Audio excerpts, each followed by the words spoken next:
अस्सलाम वालेकुम, मैं हूं दीन इम्तियाज़ और आप देख रहे हैं तख्ती ऑनलाइन। इस वक्त मेरे सामने दो सिलेंडर हैं जिसमें पिस्टन मौजूद है और इसमें गैस भी मौजूद है। अगर हम पिस्टन को एक्सटर्नल फोर्स के ज़रिए दबाएंगे तो हमारी गैस कंप्रेस होगी और उसका मतलब यह है कि इसका प्रेशर बढ़ेगा और इसका वॉल्यूम कम होगा।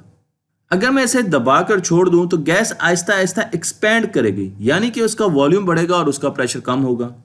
किसी भी गैस की दो मेजर कैरेक्टरिस्टिक्स उसका वॉल्यूम और उसका प्रेशर होता है और उनको जाहिर करने के लिए हम एक डायग्राम की मदद लेते हैं जिसे पीवी डायग्राम कहा जाता है, जो कि किसी भी गैस का स्टेट बताती है। मसलन अगर आप पीवी डायग्राम पर किसी भी पॉइंट को देखें, इस पॉइंट को देखें तो ये बता रही है कि इस वक्त गैस का वॉल्यूम V3 है और उसका प्रेशर P3 है।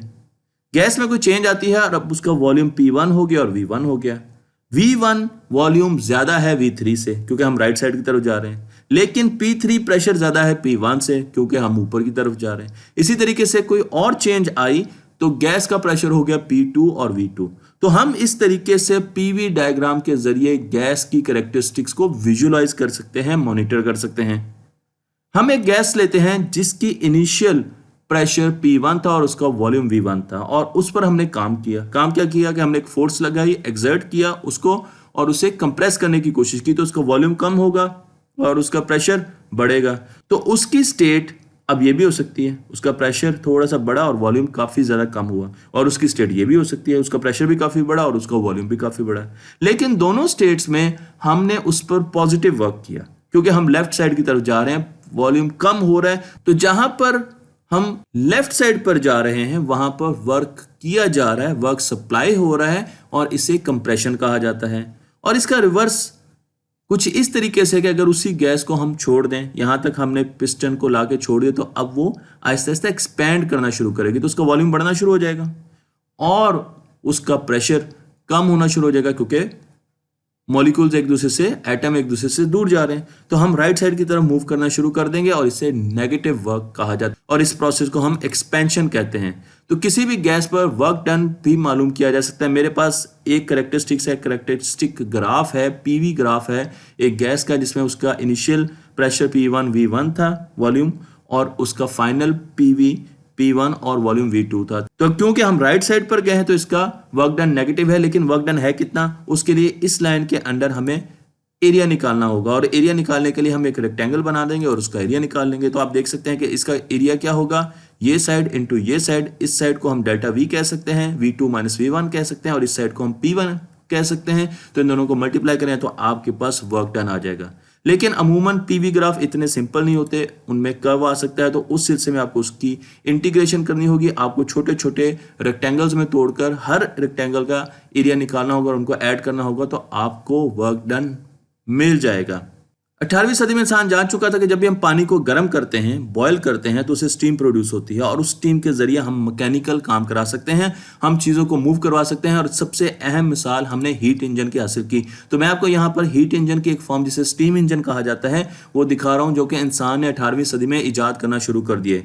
और इनकी सबसे बड़ी एप्लीकेशन थी ट्रेन में। ट्रेन के इंजन जो कि ट्रेन को चलाते थे वो स्टीम इंजन पर बेस करते थे।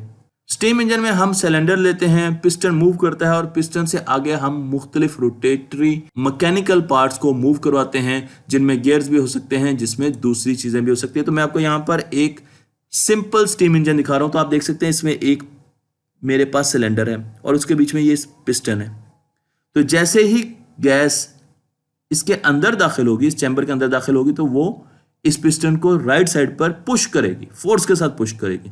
और जब ये राइट साइड पर पुश होगा तो यहाँ पर एक फ्लाई व्हील लगा हुआ, तो फ्लाई व्हील ऐसे ऐसे रोटेट करना शुरू कर देगा।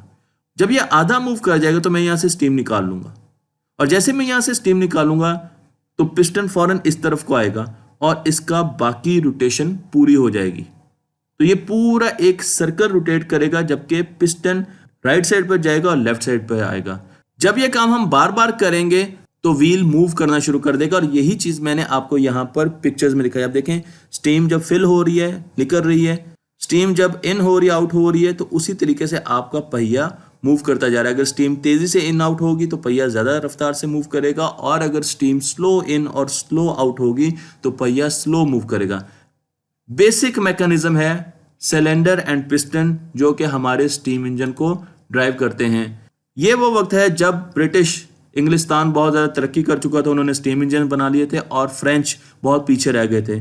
उनको इस चीज़ का एहसास था, और उनके एक साइंसदान जिनका नाम है सैडी कार्नो, उन्होंने सोचा कि वो एक आइडियल इंजन बनाएंगे, एक आइडियल हीट इंजन बनाएंगे, जिससे बेहतर हीट इंजन कभी किसी ने ना बनाया होगा।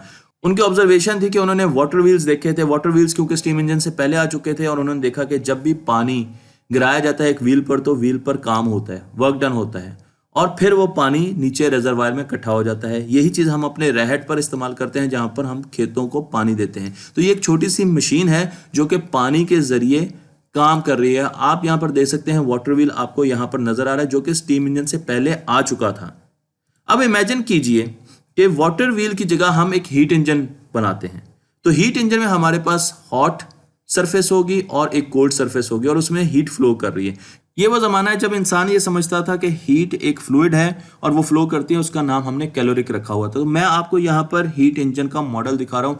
तो हमारे पास एक हॉट सरफेस है जिसमें हीट फ्लो कर रही है, वो नीचे आ रही है, काम कर रही है, और उस काम करने के बाद वो कोल्ड सरफेस पे इकट्ठा हो रही है। बिल्कुल ऐसे ही मैंने आपको यहाँ पर भी हीट इंजन का एक मॉडल दिखाया है, और कैलोरिक वो फ्लूइड है जो कि यूटिलाइज हो रहा है, मूव कर रहा है। तो ये हमारे पास एक नॉर्मल इंजन का मॉडल है। लेकिन कार्नो का ये कहना था कि अगर इस पहिए को मैं उल्टा चला दूं, उल्टा चलाने का क्या मतलब है कि अगर इस सिस्टम पर वर्क किया जाए, हम इसको वर्क सप्लाई करें, तो हम हीट को फ्लो करवा सकते हैं कोल्ड सरफेस से हॉट सरफेस की तरफ, उल्टा प्रोसेस इनिशिएट कर सकते हैं, और इसे उसने कार्नो इंजन का नाम दिया। तो मसलन हम एक एग्जांपल लेते हैं कि हम एक नॉर्मल इंजन लेते हैं जिसमें हीट हमारे पास आ रही है हॉट सरफेस से, और वो काम करवा रही है, और उसके साथ हम उसी हीट को जो वर्क डन कर रही है, उस वर्क डन को इनपुट कर देते हैं एक कार्नोट इंजन को।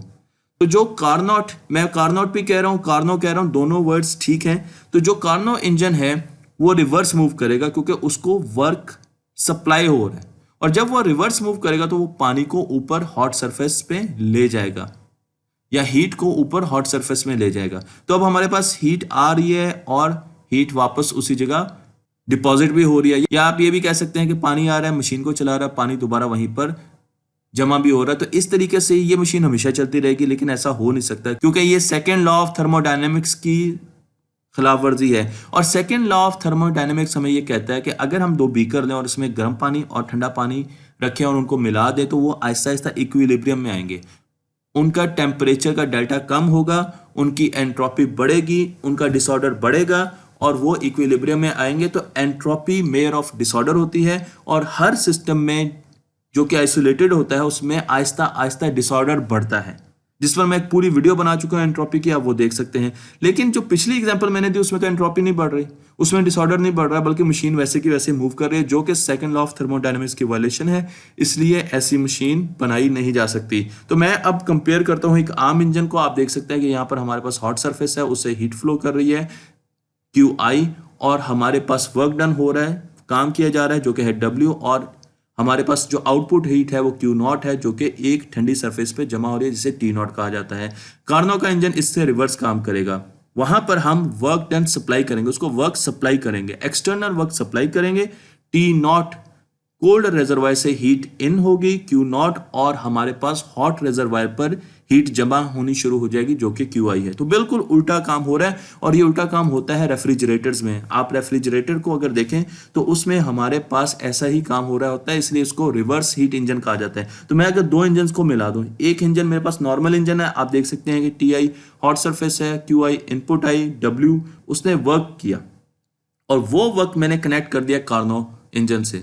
तो कार्नो इंजन को W ही वर्क चाहिए था, ताकि वो कोल्ड रिजर्वायर से हीट को ट्रांसफर कर सके और हॉट रिजर्वायर में उल्टा काम कर सके। तो आप यहां पर देख लें कि हमने इस तरीके से दो इंजन्स बना दिए, और यहां पर अगर इस इंजन की बजाय, जो पहला इंजन है, इसकी बजाय आप मोटर और उसके साथ कंप्रेसर लगा दें, आप देख लें कि इसको हमने इलेक्ट्रिकल पावर दे दी, तो उसके साथ साथ हम उल्टा काम रेफ्रिजरेशन का काम कर सकते हैं। हम हीट को मूव करवा सकते हैं ठंडी रिजर्वायर से हॉट रिजर्वायर की तरफ, और यही काम हम रेफ्रिजरेशन में कर रहे होते हैं, रेफ्रिजरेटर्स में यही काम हो रहा होता है। तो कार्नो ने सोचा कि मुझे ज़रूरत नहीं है बॉयलर की, मुझे ज़रूरत नहीं है स्टीम की, मुझे ज़रूरत नहीं है इनलेट और आउटलेट वेल्स की, और ना ही मुझे ज़रूरत है किसी व्हील की। तो उन्होंने एक सिलेंडर लिया और उसको हवा से भर दिया, और उसको हवा से भरने के बाद उन्होंने सोचा कि अगर इसके साथ मैं एक हॉट बॉडी रखूँ तो आहिस्ता आहिस्ता हीट ट्रांसफर हो जाएगी सिलेंडर की एयर में, और ये एक्सपैंड करना शुरू कर देगी।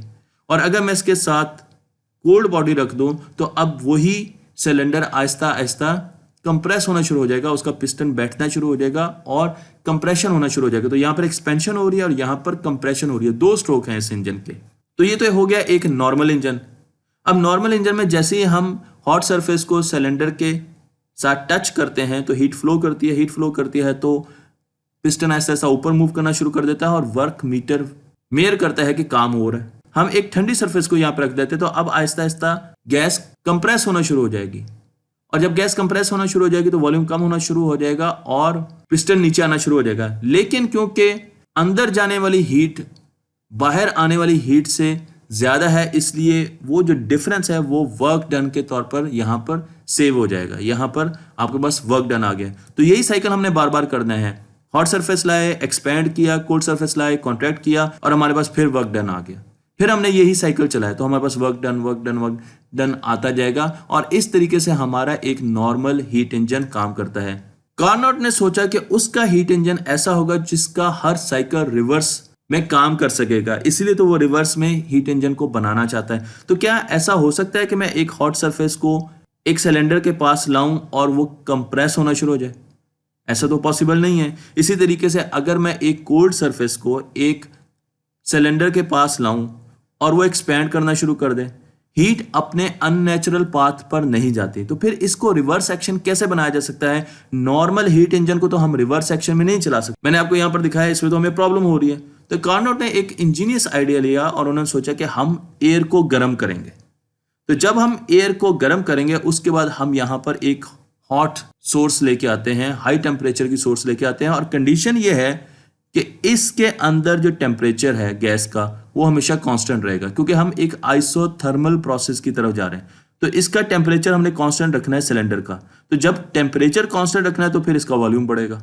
हम इसको एक्सपैंड करेंगे तभी तो हीट जब ट्रांसफर हो रही है तो इसका टेम्परेचर कांस्टेंट रहेगा।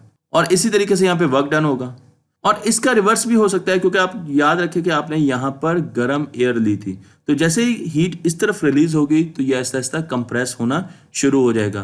तो मैं अब आपको कार्नोट का साइकिल दिखाता हूं। उसके हीट इंजन हमारे पास इनिशियल कंडीशन है और उसके बाद हमने एक हीट सोर्स रखी, लेकिन ये आइसोथर्मल प्रोसेस होगा और इसमें टेम्परेचर ने कांस्टेंट रहना है। तो जब टेम्परेचर ने कांस्टेंट रहना है तो फिर एक्सपेंशन होगी, क्योंकि टेम्परेचर बढ़ने की कोशिश करेगा तो हम गैस के वॉल्यूम को बढ़ाएंगे ताकि टेम्परेचर को कांस्टेंट रखा जा सके और हम वर्क डन करेंगे। उसके बाद हम इस पॉइंट पर हम सोर्स को हटा लेंगे, लेकिन इंटरनल एनर्जी की वजह से, गैस के मॉलिक्यूल्स की इंटरनल एनर्जी की वजह से ये पिस्टन ऊपर उठता जाएगा, एक्सपेंशन होती जाएगी, हत्ता कि गैस ठंडी होना शुरू हो जाएगी। इस प्रोसेस को एडियाबैटिक कहते हैं, जिसमें हमारे पास सोर्स नहीं है, हमने सोर्स खत्म कर दिए यहाँ से, लेकिन इंटरनल एनर्जी की वजह से गैस एक्सपेंड करी, तो इसको एडियाबैटिक एक्सपेंशन कहते हैं। आप यहाँ पर देख सकते हैं कि यहाँ पर आपको कट लग रहा है, क्योंकि पहले एयर हीट सोर्स की वजह से एक्सपैंड हो रही थी और उसके बाद हमने सोर्स हटा दी, लेकिन वो अपनी इंटरनल एनर्जी की वजह से एक्सपैंड हो रही थी। इसे एडियाबैटिक एक्सपेंशन कहते हैं। इन दोनों आइसोथर्मल और एडियाबैटिक प्रोसेस का रिवर्सल पॉसिबल है। उसके बाद हमने कोल्ड सरफेस रख दी। तो जब हमने कोल्ड सरफेस रख दी तो गैस आहिस्ता आहिस्ता कंप्रेस होना शुरू होगी। अब ये प्रोसेस भी आइसोथर्मल होगा, क्योंकि हमने इसका टेम्परेचर कांस्टेंट रखना है। तो टेम्परेचर कांस्टेंट रखने के लिए इसे जब हीट एग्जिट करेगी तो ये आहिस्ता आहिस्ता कंप्रेस होगी और इस पर काम किया जा रहा है। और उसके बाद हम यहां पर आके रुकेंगे नहीं, बल्कि हम सोर्स हटा लेंगे, लेकिन ये अपनी एडियाबैटिक कंप्रेशन की वजह से और कंप्रेस होती जाएगी और नीचे की तरफ जाती जाएगी और अब इसका टेम्परेचर बढ़ना शुरू हो जाएगा। आप देखें इसका टेम्परेचर आहिस्ता आहिस्ता मॉलिक्यूल्स का बढ़ना शुरू हो जाएगा, क्योंकि हम और कंप्रेस करते जा रहे हैं और हमने सोर्स खत्म कर दिया है। इसे एडियाबैटिक कंप्रेशन कहा जाता है। तो उसके बाद फिर हमारे पास यही दोबारा साइकिल चलना शुरू हो जाएगा, लेकिन आप देखें कि आपके पास यहाँ पर वर्क डन मौजूद है, आपने काम किया है, इस पूरे साइकिल में आपको नेट वर्क डन मिला है। इसी तरीके से हम दोबारा इस साइकिल को चलाएंगे और वर्क डन मिलेगा, फिर इस साइकिल को चलाएंगे और वर्क डन मिलेगा। तो ये कार्नोट का इंजन था। यहां पर यह बताना बहुत ज्यादा जरूरी है कि आइसोथर्मल एक्सपेंशन और एडियाबैटिक एक्सपेंशन, इन दोनों का रिवर्स एक्शन मौजूद है, इनको रिवर्स किया जा सकता है।